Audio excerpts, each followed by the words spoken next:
Selon la Bible, Dieu nous donne plusieurs instructions pour vaincre le mal. Voici quelques passages clés qui expriment comment Dieu nous dit de vaincre le mal. Romains 12, versets 20 et 1. Ne te laisse pas vaincre par le mal, mais surmonte le mal par le bien. Dieu nous appelle à répondre au mal, non par la vengeance ou la haine, mais par le bien. C'est un appel à agir avec amour, patience et justice, même face à l'injustice. Matthieu 5, verset 44. Mais moi, je vous dis, aimez vos ennemis, bénissez ceux qui vous maudissent, faites du bien à ceux qui vous haïssent, et priez pour ceux qui vous maltraitent et qui vous persécutent. Jésus enseigne que l'amour et la prière pour nos ennemis sont les armes spirituelles contre le mal.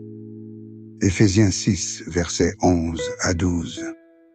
Revêtez-vous de toutes les armes de Dieu, afin de pouvoir tenir ferme contre les ruses du diable. Car nous n'avons pas à lutter contre la chair et le sang, mais contre les dominations, contre les autorités, contre les princes de ce monde de ténèbres, contre les esprits méchants dans les lieux célestes. La lutte contre le mal est spirituelle. Il faut se revêtir des armes spirituelles, la vérité, la justice, la foi, le salut, la parole de Dieu. Éphésiens 6, versets 13 à 17. Jacques 4, verset 7.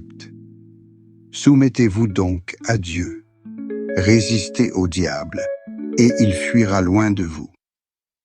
La victoire sur le mal commence par une soumission totale à Dieu. 1 Pierre 3, verset 9. Ne rendez point mal pour mal, ou injure pour injure. Bénissez, au contraire, car c'est à cela que vous avez été appelés, afin d'hériter la bénédiction. Répondre au mal par le bien est une marque des enfants de Dieu. En résumé, pour vaincre le mal selon Dieu, ne réponds pas par le mal. Aime, bénis, et prie même pour tes ennemis. Sois rempli de la parole de Dieu et de son esprit. Résiste au diable en restant fidèle à Dieu. Agis avec foi, amour et pardon.